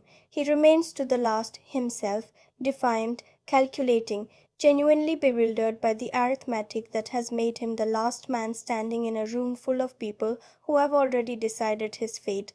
Spartacus, him. Not with rage, or at least not only with rage, with the specific cold clarity of a man who has decided exactly what this moment means and who is giving it exactly what it requires. The method is swift and final and deliberately unglamorous. A throat cut in a bloody pool. The man who orchestrated so much cruelty ending not in the arena's theatrical spectacle, but in the private, unremarkable finality of a death that no crowd will celebrate. It is the series' last argument about the difference between power and justice. Power performs. Justice simply ends things. Lucretia survives, barely, stabbed by Crixus in the chaos, left breathing in the wreckage of the world she helped to build. Her survival is not mercy. It is, in a way that the subsequent stories will develop with full complexity, something more interesting than either mercy or cruelty. It is the beginning of a story that Blood and Sand does not have space to complete, a story about what a woman does when the entire architecture of her existence has been destroyed, when every relationship and every ambition and every carefully maintained fiction has been stripped away and she is left alone in the rubble of her own choices. Her survival at the end of Blood and Sand is a seed planted in the last moments before the credits roll, and what grows from it in Gods of the Arena and beyond is one of the most haunting and morally complex character arcs in the franchise. Barrow, Spartacus's closest friend in the Ludus, the Roman-born gladiator, played by Jay Gardner, whose friendship with Spartacus represents the series' most direct statement about the possibility of genuine human connection across the boundaries of culture and circumstance, is killed earlier in the season, not by an enemy, but by Spartacus's own hand. The episode in which that death occurs is perhaps the single most devastating hour of the season because it is constructed as a trap with no exit, a situation engineered by the people who own them that forces Spartacus to kill the person he most trusts in the world in front of a crowd that is entertained by the spectacle of that particular kind of loss. The foreshadowing of Vardo's death is distributed so carefully across the preceding episodes that it is, on a second viewing, heartbreaking. From the first moment he appears, every scene of friendship, every moment of genuine warmth between these two men, carrying the knowledge of what is coming and the specific grief of watching someone whose end is already written. The small details that only reveal themselves after the season ends are numerous and precisely placed. Aulus appears in the background of scenes long before his role in Sarah's death is revealed, and on a second viewing his discomfort in Spartacus's presence, the particular quality of his avoidance, the way he positions himself in rooms where Spartacus is present, reads as the guilt of a man carrying a secret that he knows could destroy him. The relationship between Batiatus and Ashur, the scheming, morally flexible gladiator turned fixer played with reptilian charm by Nig E. Tarabe, is constructed across the season as a parallel to Batiatus's relationship with Spartacus, and on a second viewing the contrast between those two relationships reveals the full complexity of what Batiatus believes about loyalty, that it is a commodity to be purchased and managed, that the only difference between an ally and an asset is the price. The seeds of every major betrayal are planted early, visible in retrospect, invisible in the moment, the craftsmanship of a writer's room that built the season, with a structural intelligence that rewards every subsequent pass through the material. The final image of the season is not Batiatus's death, and it is not the violence of the revolt. It is something quieter and more lasting. Spartacus, freed from the ludus, standing at the edge of the world that enslaved him, looking out at a horizon that is for the first time genuinely open. Not safe, not peaceful. Not the horizon of that Thracian field in the beginning, because that horizon is gone forever. But open. Genuinely, irreversibly open, and the expression on Andy Whitfield's face in that final moment is not triumph, it is not relief. It is the face of a man who has become something he did not ask to become, who has paid for that becoming with everything that mattered to him, and who is walking forward into a future that belongs to a legend rather than a man, and who is choosing to walk forward anyway, because there is nothing else left. That final expression is the whole series in a single human piece, and I have never fully stopped thinking about it. Let me step away from analysis entirely now. Let me stop being a critic and simply be a person who sat with this story and was changed by it. The single moment I had not been able to leave behind, the moment that surfaces unbidden in the quiet spaces between other thoughts, in the specific quality of stillness that comes late at night when everything else has gone silent, is not the finale. It is not the revelation of Sora's death, though that moment is among the most affecting in the series. It is an earlier scene, a small scene, a scene that takes no more than 2 or 3 minutes of screen time and advances no significant plot element and would not appear in any synopsis of the season's major events. It is the scene in which Spartacus, lying injured in the Ludus after a fight that has nearly killed him, reaches into his memory for the thing that anchors him.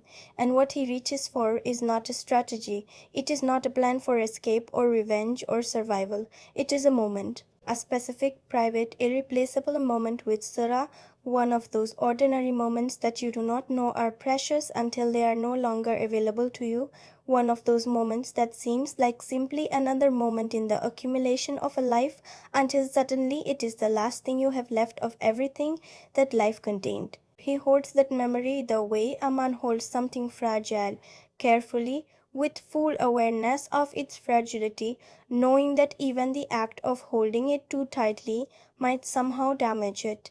Andy Whitfield plays that scene without a word. He plays it in stillness, in breath, in the specific quality of attention that a person gives to the interior image they are trying to preserve. And I keep coming back to it because it is the scene that most clearly says what the series is actually about. Not about gladiators, not about Rome, about the relationship between memory and survival, about the way the mind reaches for the thing it loves most precisely when the body has been brought lowest, about the way that love is not simply an emotion but a navigational tool, a way of knowing which direction is forward when everything visible is darkness. Did this series change how I see something? Yes, and I want to be honest about what it changed, because it is not what you might expect. It did not change how I see ancient history, though it enriched my understanding of that history considerably. It did not primarily change how I think about slavery or rebellion or the structures of power, though it deepened all of those conversations in me in ways I still feel. What it changed, what I keep noticing in the aftermath of spending time with it, is how I see ordinary life. How I see the small, specific, unremarkable moments that constitute a life in progress, the conversations at night, the shared meals, the private jokes that belong to two people and no one else, the particular quality of being known by someone who chooses to know you. The series made those things visible to me in a new way, made me see them with the attention that Spartacus gives to his memory of Farah, with the understanding that the ordinary is the most irreplaceable thing there is, and that the violence of the world consists largely in its capacity to make the ordinary impossible. I would return to this series. I have returned to it, and every time I do, I find something I missed, a gesture, a line reading, a visual choice, a structural echo that connects an early scene to a late one in ways that only reveal themselves when you know what is coming. That is the mark of work that was built with genuine care, that was thought through at every level, that rewards the attention it asks for with more than it initially appeared to offer. Not many things do that.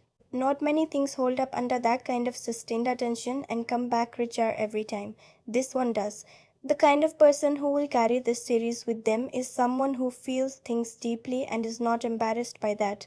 Someone who came to cinema, to storytelling in any form, not because they wanted to be distracted, but because they wanted to be found. Someone who knows that the most honest stories are often the ones that arrive in the strangest containers, that the most serious arguments are sometimes made in the most spectacular language, that genre is not a ceiling but a door. Those people refine this series and it will stay with them in the way that the best things stay, not as a memory of entertainment but as a change in the interior landscape, a permanent addition to the private geography of things that have meant something. Now, let me give you my complete and honest accounting of this experience, not as a critic assembling a verdict, but as a person who gave this story his full attention and received something real in return. Spartacus, Blood and Sand is a work of genuine, specific, earned artistic ambition. It is not a perfect work. Its visual effects carry the limitations of its budget in ways that are visible and occasionally distracting in its first several episodes. Its pacing stumbles in its middle section. It sometimes sits slightly uncomfortably in the tension between genre spectacle and moral argument. These are real imperfections, and naming them is the most respectful thing I can do for a work that takes itself seriously. But the imperfections are texture, not wound. Beneath and around and through them, this series does something that cinema, that storytelling in any form, very rarely manages to do simultaneously. It makes you feel the weight of history as a personal experience rather than a public record. It takes a name that has been abstracted into legend across 2000 years and gives it back a body, a wound, a specific love and a specific loss and a specific face in a specific moment. It insists that the people the historical record turns into symbols were people first, and that the symbol only has power because of what the person paid for it. That insistence is both its artistic method and its moral argument, and the two are so thoroughly fused in the work it produces that you cannot separate them. The art is the argument is the art. Who will love this most deeply? The person who gives it the patience it asks for, the person who moves through the stylized surface and discovers the human interior that the style is protecting, the person who is willing to feed leaf alongside spectacle, to sit with the slow development of characters whose fates matter, to invest the emotional attention that the series consistently demands and consistently rewards. That person will find one of the most complete and carefully considered first seasons of a dramatic series that American television produced in its first decade of recognizing cable drama as a serious artistic form. Who may not connect with it? Someone who cannot move past the explicit content, and I respect that limitation. It is a real one and it is not trivial. Someone who finds the visual aesthetic too stylized, too artificially heightened, too consciously constructed to allow genuine immersion. Someone who comes looking for pure entertainment and finds the series' insistence on interiority and moral weight to be an interruption rather than an enrichment. These are legitimate responses to a work that is not trying to be all things to all people, that knows what it is and makes no apology for it. Where should you watch it?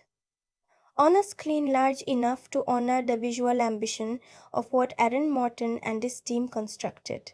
At night, when the world has gone quiet enough to let the series be the thing you are giving your attention to. Not in fragments, not across distracted evenings, but with the sustained focus that any serious work of art deserves, and that this one will reward in full.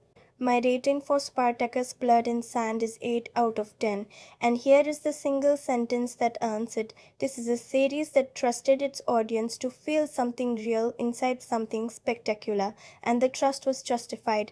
That is not a small thing. In a landscape where the instinct of commercial storytelling is almost always to protect the audience from genuine discomfort, to smooth the rough edges, to ensure that the entertainment never shades into anything that demands more than enjoyment, in that landscape, a work that chooses difficulty, chooses slowness, chooses grief alongside spectacle, and builds toward a finale that earns every ounce of its emotional weight through the patient, careful, thoroughly considered work of 13 hours of television, that is something rare. That is something worth returning to. That is, in the end, the definition of what cinema, what storytelling in any form is capable of at its best. There is a version of Spartacus that history chose to remember. The general, the revolutionary, the name that became a symbol of resistance across 2000 years. And there is the version that this series chose to tell. The man who existed before the symbol. The husband who stood in a field and looked at his wife and imagined a future. The person whose private grief became a public fire. The series never forgets which story it is actually telling. Not in the finale, not in the spectacle, not in the moments of greatest scale and greatest violence. It always comes back to the man, it always comes back to what was taken. And in doing so, it makes the symbol mean something that symbols, stripped of their human origin, can never quite mean on their own. It makes it mean loss. It makes it mean love. It makes it mean the unbearable, irreducible weight of a single human life. That is what I carry with me. That is what the series left behind. Thank you for being here. I mean that with real sincerity. The fact that you sat with this essay, that you gave this kind of time and attention to a conversation about a television series from 2010 tells me something about what you are looking for from cinema. And it is the thing I am always looking for too. Not entertainment that passes through you without leaving a mark. Art that stays, that changes the light slightly, that makes the ordinary visible in a new way. I would love to know what you think. Have you watched Spartacus Blood and Sand? Did the ending land on you the way it landed on me? Is there a scene or a character that has stayed with you in the way that some scenes and characters from this series have stayed with me? Leave it in the comments. Genuinely, I read them, and those conversations are among the best things this channel produces. If you have not yet watched the series, I want to ask you this. Which character from this world are you most drawn to based on what we have discussed here?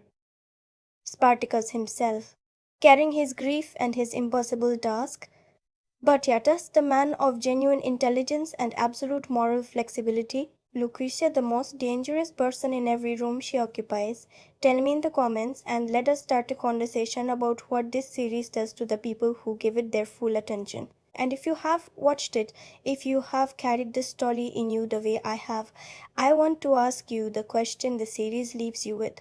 At what point does survival become something different from living, and how do you know in the middle of it which side of that line you are standing on? The next essay in this channel takes us somewhere entirely different, a different world, a different register, a different kind of story. But it asks, as all the best stories ask, the same underlying question: what does it cost to be the person you actually are in a world that would prefer you to be something else? I think you are going to want to be there for it. That is the Cine Flux. I will see you in the next one.